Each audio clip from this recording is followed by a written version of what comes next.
Bonjour et bienvenue dans ce nouveau cours. Alors aujourd'hui nous allons apprendre à créer et à ouvrir un document Photoshop. Mais d'abord, c'est quoi un document Photoshop? On dira tout simplement qu'un document Photoshop, c'est un fichier projet dans lequel sont enregistrés tous les éléments utilisés lors de la conception de montage photo, d'une affiche publicitaire, ou tout autre visuel fait dans Photoshop. De façon un peu plus simple et par analogie à Word, Microsoft Word donc, ce serait un document Word, on dira comme ça, qu'on peut ouvrir, qui contiendra notre texte et donc tous les écrits, les images, tout ce qu'on aura mis dedans, en fait qu'on pourra retrouver à n'importe quel moment. Et donc un document Photoshop c'est un peu ça, ça va contenir les images, les textes, les formes, tous les éléments qu'on aura utilisés pour faire ce qu'on aura voulu faire. Eh bien, maintenant, comment crée-t-on un document sous Photoshop? D'abord, il faut commencer par dire qu'il y a deux façons de le faire. Il y a deux façons de créer un document Photoshop. Soit on le fait à partir d'un document vide ou un document vierge, ou on crée un document à partir d'une photo. Commençons par la première, c'est-à-dire créer un document Photoshop à partir de rien ou à partir de paramètres seulement pour définir un document vierge.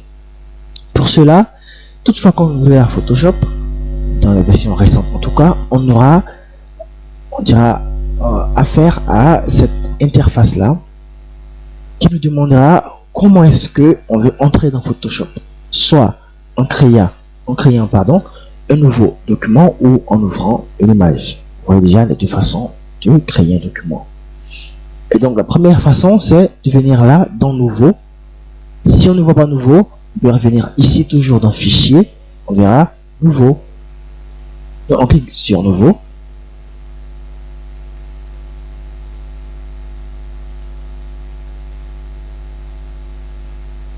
Eh bien, quand c'est fait, cette fenêtre-là va s'afficher pour nous demander les paramètres du nouveau document que nous voulons créer. Vous voyez là, même dans cette fenêtre, les éléments sont disposés par onglet. Il y a l'onglet récent, enregistré, photo, impression. Donc ces onglets représentent des catégories. Donc c'est dans ces catégories-là qu'on trouvera bien évidemment soit la taille prédéfinie ou préenregistrée de ce qu'on veut faire, ou bien on peut l'entrer nous-mêmes manuellement. Pour nous, on va prendre un format déjà prédéfini pour gagner en temps. Pour cela, on a pris le format A5 déjà, il faut le dire. Le format A5 se trouve dans Impression, et à partir d'Impression, il se trouve là, à côté de A6. Quand on cliquera sur lui, vous verrez ici dans la partie là, les éléments, on dira le fichier il est en millimètres, donc le système de mesure ici c'est millimètres, mais par défaut on a habitué soit au pixel soit au centimètre. Vous pouvez néanmoins laisser en millimètres si vous vous sentez à l'aise avec, mais pour nous on va laisser ça en centimètres. Donc on va cliquer sur millimètres pour changer l'unité de mesure ici. Vous pouvez prendre, je rappelle, ce que vous voulez. Mais pour nous, centimètres, ça fera l'affaire.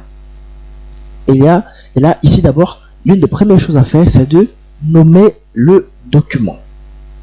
Vous voyez là, c'est écrit sans titre par défaut, parce que bien évidemment, le document pour l'instant, il n'a pas de titre. Et nous, on va décider de lui donner un nom. On va l'appeler nouveau document. Enfin, ça s'appellera comme ça.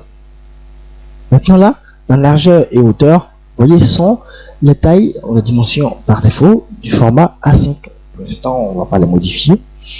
Et ici, juste à côté, il y a orientation. Et dans l'orientation, on va décider de choisir comment sera orienter notre feuille. Soit en portrait, comme ce qui est déjà là, ou en paysage. ce sera à nous de décider. Ensuite, la résolution par défaut il est à 300, on laisse comme ça, on ne change pas pour l'instant, et toujours en pixels par pouce. Ça aussi, on laisse comme ça. Et dans le mode colorimétrique, là maintenant, on aura quelque chose à changer en fonction de notre besoin, où on aura de la portée, de la destination finale de notre produit, de notre affiche ou de notre montage, peu importe ce qu'on va faire. Si ce qu'on veut faire, c'est la dessiner seulement au web, donc affiché sur écran, alors le mode RVB dira l'affaire. Par contre, si est dessiné à l'impression qui utilise un mode quadrichrome, c'est-à-dire 4 couleurs, là, on aura besoin de changer le mode RVB pour prendre le mode CMJN. CMJN donc, pour dire cyan, magenta, jaune et noir, qui sont les couleurs d'imprimerie, pour dire comme ça, et RVB, le rouge, le vert et le bleu, qui sont les couleurs des écrans, les primaires des écrans si vous voulez. Donc le mode RVB il est destiné plus aux écrans, à internet, parce que on voit internet sur les écrans, et le CMJN il a de l'impression, le reste on en parlera un peu plus après. Pour l'instant les deux là c'est ce qu'il faut retenir. On va rester en RVB parce que c'est l'élément dessiné avec une impression. Ensuite, on a ici le document en 8 bits, ça fera l'affaire. Alors la couleur d'arrière-plan, vous pouvez prendre ce que vous voulez, ça peut être transparent, ça peut être noir, ça peut être ce que vous avez décidé. Mais nous, on va le laisser en blanc, sinon vous pouvez changer ça ici. Le blanc, ça fait l'affaire. Et là, c'est bon pour l'instant, les paramètres avancés, pour l'instant, on ne veut pas trop avancer dans la chose. Et quand on finit, seulement quand on finit, quand on est sûr que ce qu'on a rempli là nous va, alors on va faire créer. Bien, voilà le document ainsi créé et vous voyez que l'orientation ici est bien évidemment en paysage. Et là, on peut commencer maintenant à faire ce qu'on veut. Par exemple, commençons par faire des formes, n'importe comment, juste pour vous montrer jusqu'où on peut aller. Faire une deuxième forme, peut-être une troisième. Voilà. Maintenant, ça va, le document, il est créé. On aura fait ce qu'on veut, on a fini de l'éditer, on dira d'accord, on a le document, mais comment est-ce qu'on s'arrange pour l'enregistrer? C'est bien de créer quelque chose, mais c'est encore mieux de l'enregistrer et de revenir travailler avec une prochaine fois. L'enregistrer, alors ça c'est simple, le principe reste le même que dans la plupart des logiciels. Il faut toujours venir dans Fichier et faire Enregistrer. Alors une fois dedans, on va s'afficher pour nous demander l'endroit du dossier où on veut l'enregistrer, donc on choisira là, et le nom du document. On va nommer le nouveau document, donc on va laisser comme ça. Et là maintenant dans le type de document, on va laisser en Photoshop. Vous voyez là le PSD, le PDD et autres fichiers du format Photoshop. Donc ici, le PSD qui est le plus utilisé, ça veut dire Photoshop Document ou Photoshop Document. À vous de prononcer comme vous voulez. Donc pour l'instant, on va s'intéresser au PSD. Donc quand on aura enregistré ce document, il sera en PSD. Quand on est sûr de l'emplacement et du nom du document, alors on fait enregistrer. Cette boîte de dialogue va s'afficher, maximiser la compatibilité. Oui, on reste toujours coché et on fait OK. Bien. On imagine déjà qu'on a fini, on veut fermer, donc on va fermer le document. Et là maintenant, vous voyez, pour l'ouvrir, on va revenir forcément dans le fichier où on a enregistré. Il était pour nous ici, on va le chercher rapidement. Il était là. Non, cherchons-le rapidement. Il est, ah oui, il est là. Il s'appelle nouveau document. Donc si on vient là, vous voyez nouveau document. Alors si on double-clique dessus, vous allez voir, on va double-cliquer dessus et directement il va se référer dans Photoshop. On voit ici que rien n'a changé, l'emplacement de forme est le même là, rien n'a changé. Et donc le document tel qu'on l'avait enregistré, c'est comme ça qu'il a été importé. Et voilà. Ça, c'est pour la première façon d'importer un fichier. Pardon, de créer un document Photoshop. Ensuite, la deuxième façon de le faire, c'est de créer le document à partir d'une image. Pour cela, il n'y a pas d'option créer à partir d'une image. On va faire ouvrir, c'est-à-dire qu'on va ouvrir un document. Enfin, une image, ça peut être un autre document, hein, mais ici on prendra une image. On va ouvrir donc une image. Et cette image-là va être, comment dire ça, celle sur quoi va reposer les coordonnées du document, ou on dira les dimensions du document. Si l'image par exemple est en 720p, tout bêtement, le document sera aussi en 720p. Par exemple, on prend ouvrir pour ouvrir une autre image, une image qui n'est pas là. On viendra là et on décide de prendre le paysage là, on l'ouvre, et quand on l'ouvre, il va s'ouvrir dans Photoshop comme ça. Et vous voyez, la taille ici du document, ça va changer. Donc, la taille que le fichier avait, donc l'image avait à l'origine, c'est cette taille-là que le logiciel va prendre en compte pour la création du document.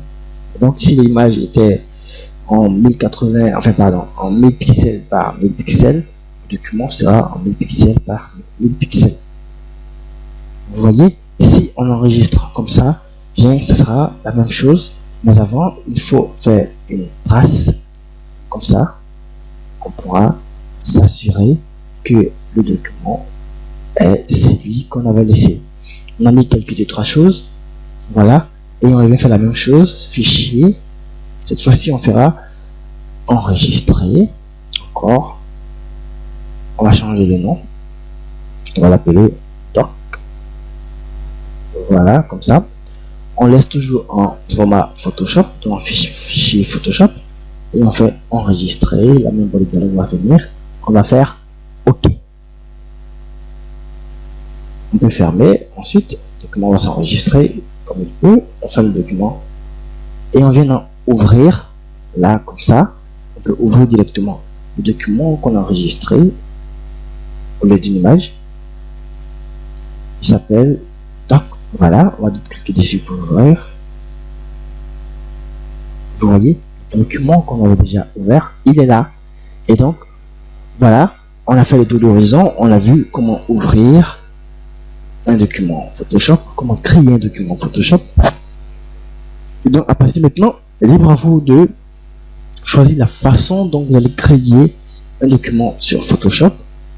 Mais bien entendu, il ne faut pas oublier que parfois, la façon de créer un document est faite par contrainte, c'est-à-dire par rapport à ce qu'on veut faire. Bien, merci d'avoir suivi jusqu'au bout et on se dit rendez-vous pour le prochain cours.